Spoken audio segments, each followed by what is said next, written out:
There are thousands of ways to commit to a closing. I myself am not a professional closer to this day. I've been working in sales for about 20 years of my life right now. My first sale was when I was 6 years old. I sold my dad and teaching me how to use the lawnmower so I can get paid $5 every 2 weeks.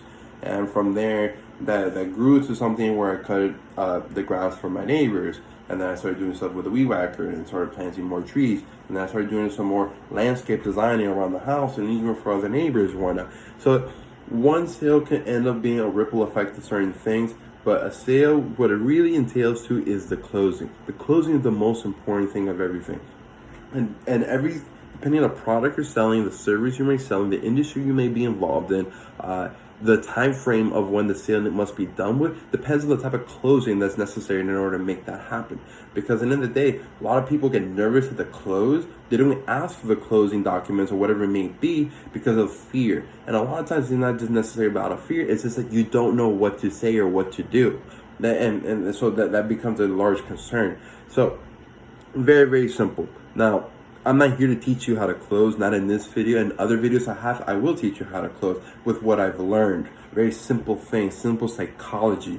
But what I do recommend, though, in the meantime, is to read this book, The Closer Survival Guide by Cardone. Reason being, look, it's only 90 pages. It looks a lot thicker than 90 pages, yes, but the book itself is only necessarily 90 pages. From there, the remaining parts of the book is how to close. Everything else is about to close. 90 pages. This is the book. This is closing. 100 ways to close right here. 100 different ways. I've read a lot of them.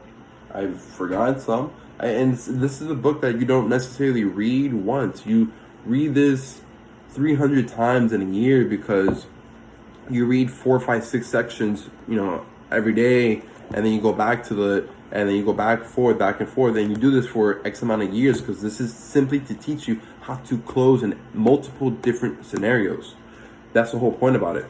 That's the point about the book. It's from having a better service at a restaurant to be able to sell $10 million to next selling a car for $4,000, whatever it may be. This is the whole point about this particular book about closing. So it's not a book that you can just pick up and say, I'm going to read this whole book. That's the dumbest thing to do. And this is the type of book you pick up, you mark what is the most important things to you right now, and you reread it every single day, and you find different case and scenarios for each situation you are involved in or have been involved in or might be involved in, so you can improve your closing ratios when the time comes. That way when the time does come, your confidence levels is up through the roof. So you're able to have a higher closing percentage than usually than ever before. In my industry, if you're closing between a 25 to a 35% closing ratio, you have a phenomenal closing ratio. You make a lot of money. That's usually around what my closing ratio is right now. But imagine if my closing ratio is 50% and I'm able to ignore all the other variable factors and just have the complete control over those factors in some way, shape, or form, I'm gonna make even more money. So there's always room for me to improve. I'm still learning, but that's why I recommend reading this book, because if you're just a girl that wants to get married, this is help you out, because you got to be able to close the idea on your boyfriend or that guy you want to get out with and be with to go out with you or to marry you or to get down on one knee, whatever it may be. But you have to know how to close it. There's a lot of psychology involved in it, and that's what makes closing so important, because the only people that win in life are closers. At the end of the day, everyone else are losers. Like, it sounds bad, but imagine, like, if you don't close, you lose. Imagine, let's look at this. It's like, man, stop losing, start closing. The only difference between these two words is the C. All you need is C. If you don't close, you're losing. It's very simple. So learn to close. Learn to close just like I'm telling you. So what are you going to do in order to learn how to close? It's very, very, very simple.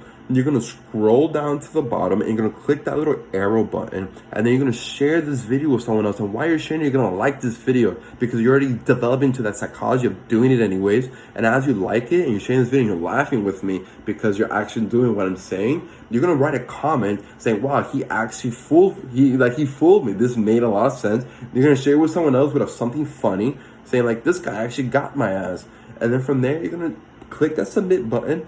And then you're gonna subscribe below after that, before and after. Just make sure you forgot, because I understand how internet goes a little bit haywire sometimes. That's it, guys. Very simple. Have a great one.